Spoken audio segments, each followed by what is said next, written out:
ఏ లోపము లేని స్వరూపము గనుక పూర్ణ. ఇది సర్వారుణ అనవద్యాంగి అనే మాటలో మనకి కనబడుతున్నది. అందుకు ఎటువంటి లోపము లేని దివ్యమంగళ విగ్రహం అంటే సమస్త సాముద్రిక లక్షణములతో కూడినది దివ్యమంగళ స్వరూపము, అప్రాకృత దివ్యస్వరూపము, అది పూర్ణత్వం. అదేవిధంగా పరబ్రహ్మతత్వం గనక పూర్ణత్వము. ఈ రెండు ఇక్కడ సరిపోతున్నాయి. అటువంటి సుముఖి నా విషయంలో ఏ విధంగా అనుగ్రహించాలి చెప్తున్నారు ఇక్కడ. అంటే ఆకాంక్ష అంటారు దీన్ని. ఒక స్తోత్రంలో భక్తుడు ఏమి ఆకాంక్షిస్తున్నాడు, అటువంటి అమ్మవారు మనకేమిస్తున్నది అంటే సుముఖి అనే ఒక మాటక నిరవధి సుఖై అస్తు అంటే నిరవధి సుఖములుగా అగుగాక అన్నారు. అమ్మవారు మనకు అనుగ్రహించేది నిరవధి సుఖం. నిరవధి సుఖం అంటే ఇది చాలా విశేషం. నిరవధి సుఖం అనే మాట కూడా జగద్గురువుల వారే వేయగలరు. నిరవధి, అవధి అంటే హద్దు అడ్డు అని అర్థం. హద్దు లేనటువంటి ఆనందంట నిరవధి సుఖం అంటే. నిజానికి ఏ సుఖానికైనా లోకంలో లక్షణం ఉందా? ముందు అది ఆలోచిద్దాం. మనం సుఖాలు అనుకుంటున్నవి ఏవైనా నిరవధికమా? కోరుకుంటాం నిరవధికం కావాలని, కానీ అలా ఉండవు. అది కూడా వచ్చింది. ఒక వస్తువు మనకు ఎప్పుడు ఉండాలనుకుంటాం, ఒకవేళ ఉన్నా అది ఎప్పుడూ ఆనందం కలిగించదు, అదొక బాధ. ఇక్కడ సుఖం చెప్తున్నారు, వస్తువు కాదు. ఫలానా వస్తువు ఉంటే నాకు ఎప్పుడూ బాగుంటుందండి అంటాం, ఎప్పుడు వస్తువు రానంత వరకు. వస్తువు వచ్చిన తర్వాత కొంతకాలానికి అది విసుగో చిరాకో పుట్టిస్తుంది. ఎంతకాలం అండి అనిపిస్తుంటుంది. అందుకు నిరవధి సుఖము అంటే నిరుపాధిక సుఖమే నిరవధి సుఖము. ఇది తెలుసుకోవాలి. నిరుపాధిక సుఖమే నిరవధి సుఖము అంటే వాడుతున్న శబ్దములేమిటి? ఉపనిషత్ శబ్దములే. అమ్మవారు ఉపనిషత్ ప్రతిపాద్య అయినటువంటి తత్వమే. సర్వోపనిషద్ ఉద్ఘుష్ట ఆవిడ, ఒప్పుకోవలసిందే. అందుకే నిరుపాధిక నిరవధిక. అది ఉపాధి అనగానే ఒక వస్తువుని ఆశ్రయించిన సుఖాన్ని ఉపాధిక సుఖము, ఔపాధిక సుఖము అంటాం మనం. వస్త్వాశ్రయం లేదది.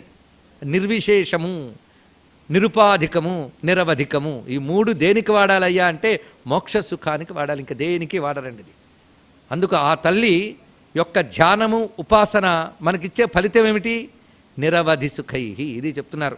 నిరవధి సుఖము ప్రసాదిస్తుంది ఆ తల్లి అంటే మోక్ష సుఖాన్ని ఇస్తున్నది అమ్మవారి యొక్క ధ్యానం. ఇంకేం కావాలండి? మోక్షప్రదాయిని అని చెప్పడం. అయితే మోక్షం కావాలంటే ఇలాంటి స్వరూపం మన పట్ల ఏం కావాలి అంటే సుముఖి, అది చూపిస్తున్నారు ఇక్కడ. అమ్మవారు మనకు సుముఖి అయితే ఆవిడిచ్చేటువంటి అనుగ్రహం నిరవధి సుఖం. సుముఖి అంటే అనుకూలము అని అర్థం. అమ్మవారు మనకు అనుకూలం కావాలి. సుముఖి నళిని శుభ్రూహు. మళ్ళీ లలితాశాస్త్రం ధనిస్తున్నది. అమ్మవారు ఎప్పుడు సుముఖమే. ముఖాలకి లక్షణాలు చెప్తారు, కొందరు దుర్ముఖము, కొందరు సుముఖము. అమ్మవారిది ఆ దుర్ముఖ లక్షణం అనరాదు, మహాపాపం. ఆవిడెప్పుడు సుముఖమే. సుముఖము అంటే సులక్షణములు కలిగిన ముఖము సుముఖము, ఇదొక అర్థం. అలాగే లోకంలో వాడు సుముఖంగా ఉన్నాడా అండి అంటూ ఉంటాం, అంటే మనకు అనుకూలంగా ఉన్నాడా అని. ఎవరితోనైనా పని పెడితే మనం వెళ్ళామనుకోండి, ముందు వాడు నవ్వుతూ పలకరిస్తే అమ్మయ్య పర్వాలేదు అనిపిస్తుంది. వెళ్ళినప్పుడు వాడు మొహం చిరాగ్గా పెట్టి వచ్చారా కూర్చోండి ఎందుకు పని అవ్వదు. దుర్ముఖం కనబడింది ఇక్కడ. అందుకు సుముఖము అనగానే సులక్షణాలతో ఉన్న ముఖము మనకు అనుకూలముగా అనుగ్రహముగా ఉన్నటువంటిది. ఎందుకంటే కనుల్లోంచి కరుణ కురిపిస్తున్నది, వదనంలోంచి మందహాసాన్ని వెదజల్లుతున్నది. ఇంతకంటే సుముఖ లక్షణం ఇంకేం కావాలంటే అమ్మవారికి? అసలు వక్త్రలక్ష్మీ పరీవాహ చలన్మీనాభలోచన అన్నప్పుడే వక్త్రలక్ష్మి అన్న సమయంలోనే ముఖం ఎంత గొప్పదో చూపిస్తున్నారు ఇక్కడ. అలాంటి సుముఖి అయినటువంటి తల్లి సులక్షణాలతో కూడిన ముఖముతో మనకు అనుకూలముగా ఆ తల్లి ఎప్పుడైతే ఆ దివ్యమంగళ విగ్రహం హృదయంలో మెదిలిందో అటువంటి తల్లి మనకిచ్చే ఆనందము నిరవధి సుఖం. ఆ సుఖం ఎలాంటిది అంటే ఒకప్పుడు వచ్చి ఒకప్పుడు పోయేది కాదు, అది పౌనఃపుణ్యం. పౌనఃపుణ్యం అంటే ఫ్రీక్వెంట్, అలా వస్తూనే ఉంటుంది. తరంగితం అంటారు దీన్ని, తరంగితం అని. ఒక తరంగముల వలె వస్తూ ఉంటుందట.